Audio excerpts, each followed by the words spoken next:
bowed his head and did the incredible. President Trump has managed to lead the country through one major national disaster, Hurricane Harvey in Texas and Louisiana, and is already standing by for Hurricane Irma to hit Florida. The president assembled his cabinet in Camp David on Wednesday to make plans for the storm, and before discussions began he did something incredible: he bowed his head in prayer.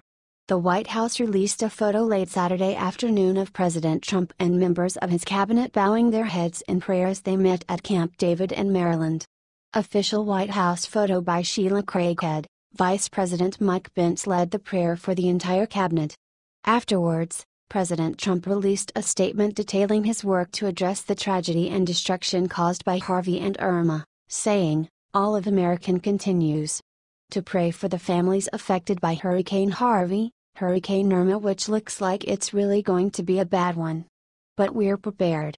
We're as prepared as you can be for such an event. All of America grieves for those who have already lost their lives."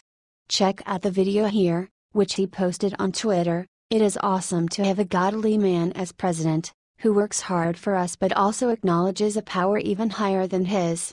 Near the end of his video, President Trump stressed one important thing, urging Americans to stay safe and to take all necessary precautions. Property is replaceable, but lives are not. Safety has to come first, just get out of its way. He then went on to assure Americans that my administration is monitoring the situation around the clock. These hurricanes will test our nation's strength, but with leaders like President Trump and his team in the White House, we know we can pull through this together. Share Trump's message of faith and strength to the world. H/T Washington Examiner.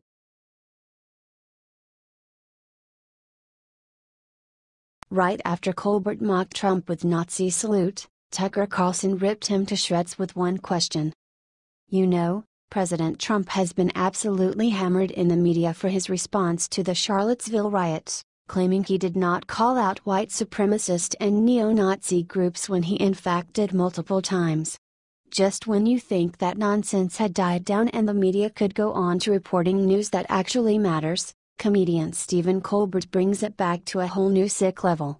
During an episode of The Late Show on Friday, Colbert lambasted former White House chief strategist Steve Bannon for saying he defended President Trump's Charlottesville comments, but that's not all. Colbert then proceeded to prove whatever point he was making by doing a Nazi salute. Check out the bizarre scene here. It happens at 4:46, here's a screenshot. Source, YouTube, CBS. This is sick beyond belief, and that fellow leftists didn't see it and call him out is even more baffling. Tucker Carlson was paying attention at least and called Colbert out big time, saying, "Can we agree that is out of bounds? Jeffrey Lord just got canned from CNN for making reference to that regime, but it's okay here." How? Carlson's guest Joe Concha then brought down the hammer. This is late night comedy in 2017. It's unhinged hate. And there is no line anymore to go over because there ain't no line. It is at all anything goes. Then he points out Colbert's total hypocrisy. Look, last week, or at the beginning of this week, Stephen Colbert mocked President Trump's reaction to Hurricane Harvey, and here's the bottom line: while Trump was in Texas twice, Stephen Colbert was on vacation for 2 weeks, and he had the time and the resources to go there and do something himself, but instead, he mocks people from afar. And I think that's all you need to know about the person Stephen Colbert is. He ended, "That's the true punchline." Boom. You know, I miss late night comedy that was actually funny and not a total hate fest. This latest Hitler homage is beyond sick, and Colbert's network needs to know this is not okay, so let's get this out there by sharing 10,000 times. H/T Real Clear Politics.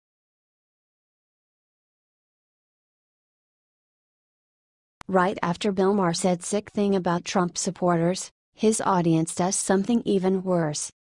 Hurricanes Harvey and Irma have put the best of America on display, and the worst. After Hurricane Harvey tore through Houston, Texas, the true spirit of American kindness was put on display. Volunteers descended upon the city and donations came flooding in from across the country. And then there was Hollywood. While regular Americans suffered, the Hollywood elite used these hurricanes to bash President Donald Trump. Earlier this week, Jennifer Lawrence claimed that Mother Nature seemed to be punishing Americans for voting for someone other than Hillary Clinton. Now, HBO host Bill Maher seems to be taking the theory even further. During a monologue on his show, Maher gleefully noted that Trump, Rush Limbaugh, and Coulter, and the Koch brothers all have property that will be wiped out by the storm. "I'm not gloating," he added, but his smile gave his true intentions away. He is happy that Hurricane Harvey is destroying the lives of Trump supporters. If that weren't enough, the leftist host then played scientist and claimed that climate change was the major contributing factor to these catastrophic weather events. By denying this theory, Maher suggested that the destruction of conservative property was well deserved. Meanwhile, his entire audience cheered through the disgusting spectacle. Share if you think Maher needs to be taken off air for his terrible remark.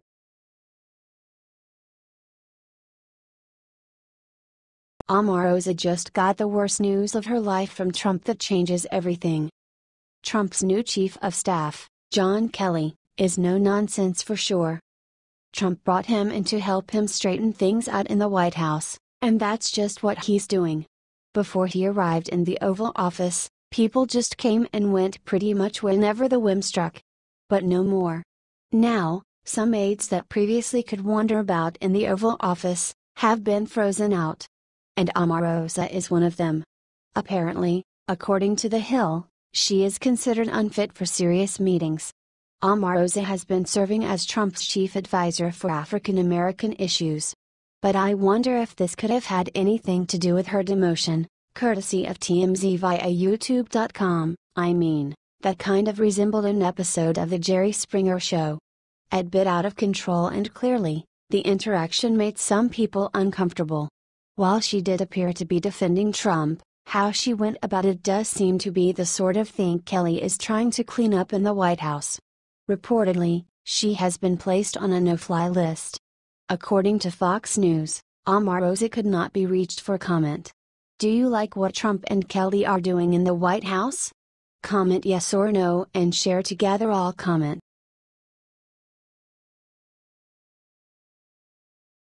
Oh my God, Al Sharpton's daughter was just arrested for violent attack that will make blood boil.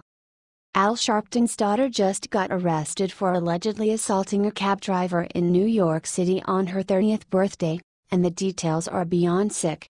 Ashley Sharpton was booked for petty larceny Saturday after allegedly fighting with the cab driver and throwing his keys on the street, the New York Post reports. The terrified cabbie, Georges Coley, related his experience to the New York Post, at one point breaking down in tears. Coley said how he tried to pick up Sharpton and her friends around 1 a.m. Sharpton had 4 friends with her. The cab only could fit 4 riders, but she tried to get all 5 of her party in the cab anyway. Coley said when he tried to tell her he could only take 4 people total, she became irate and slammed the door and gave me attitude. When he then asked them to take a cab that could accommodate 5 rides, they refused to leave. That's when he said she snatched the keys out of his ignition and started running away. I followed her for over a block begging for my keys back, and I had to step in front of her and ask. That's when she swung at my face and ended up punching me in the chest. Sharpton was arrested shortly after Coley called the police, and when reached for comment, her lawyer said what was reported did not happen. Earlier that day, Al Sharpton himself posted on Twitter a birthday message for his daughter, saying how proud he is of her. Wonder how proud he'll be after he hears about this? H/T New York.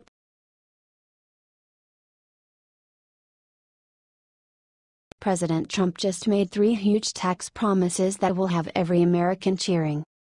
President Trump has had a busy week preparing for Hurricane Irma before it makes landfall in Florida. But that doesn't mean he isn't also working on other important pieces of legislation to govern the country. One of the biggest reforms President Trump is looking to accomplish is tax reform, and he made 3 major promises in his weekly address on Friday that you don't want to miss. Here's exactly what he said. Our current burdensome tax code is a massive lead weight against the American economy. It costs us millions of jobs, trillions of dollars, and billions of hours wasted on paperwork and compliance. My administration is working closely with Congress to develop a plan that will deliver more jobs, higher pay, and lower taxes for businesses of all sizes and most importantly for middle-class families all across America. First, we are going to make filing taxes as simple as possible. If you're like most Americans, under our plan you will file your taxes on a single page. What a difference that will make, and you won't need to keep endless receipts and paperwork. We are freeing you from the horrible tax maze. Secondly, we will cut taxes for middle-class families. We want you to keep more of your hard-earned money. This way, you could spend it, you could save it, you could do whatever you want. Third, we will restore our competitive edge so we can create more jobs and higher wages for the American worker. We are going to cut taxes on American industry so we can create more business in our country.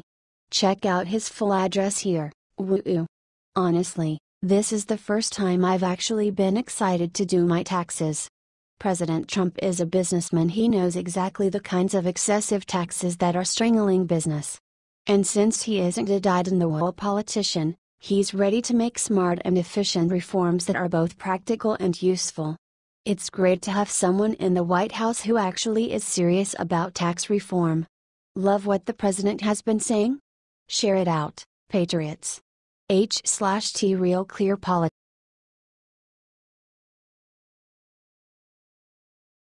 Oh hell no! North Korea's sick new personal attack on Nikki Haley will make blood boil. British Prime Minister Winston Churchill once said, "You have enemies? Good. That means you've stood up for something, sometime in your life." It looks like that saying just came true for U.S. Ambassador to the UN Nikki Haley. North Korean state media Korean Central News Agency just lambasted Haley in response to her comments at the UN earlier this week, in which she condemned the Hermit Kingdom's latest nuclear test and proposed new sanctions on the country, including an oil embargo. The news station called her a prostitute and added, "She is crazily swishing her skirt, playing the flagship role in Trump administration's hideous sanctions and pressure racket." A threat to the U.S. followed with, "Nikki should be careful with her tongue, though she might be a blind fool. The U.S. administration will have to pay a dear price for her tongue lashing." Wow! Nikki Haley a prostitute? Although this isn't even close to the worst thing North Korea has done, this just goes to show the level of depravity and incivility they're willing to sink to. It's also one more example of how difficult they are going to be to negotiate with. For her part, Nikki Haley took it all in stride, not releasing any public statement or acknowledging North Korea's sick, sexist insult. Nikki Haley is an incredible fighter and has been doing amazing work at the UN so far this year. It is so hard to see her insulted by the likes of Kim Jong-un, but it's all the more reason to be proud of the work she's doing. Let's show our girl at the UN some support by sharing this 10,000 times. H/T The Independent.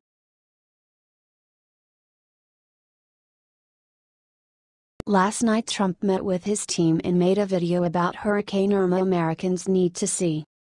President Trump called together a meeting of his cabinet at Camp David last night with one very important issue to discuss: Hurricane Irma. This hurricane has already displaced basically the entire state of Florida, and the president knows action must be taken. To make all Americans aware of the important actions he is taking, Trump sat down with Mattis, Tillerson, Pence, Kelly, and the rest of the crew to make this video for everyone to watch. Clearly, the president is hard at work doing his best to resolve the upcoming problems before they even start. He is mobilizing the National Guard to help out. He is considering a larger funds package for hurricane relief. It was not all hurricane talk at Camp David over the weekend, though. Trump and his trusted generals also mapped out their new strategy for how to deal with North Korea. At the same time, the president used the gathering as a chance to set up his new tax reform policy with his top economic advisors, all of whom were helping with hurricane issues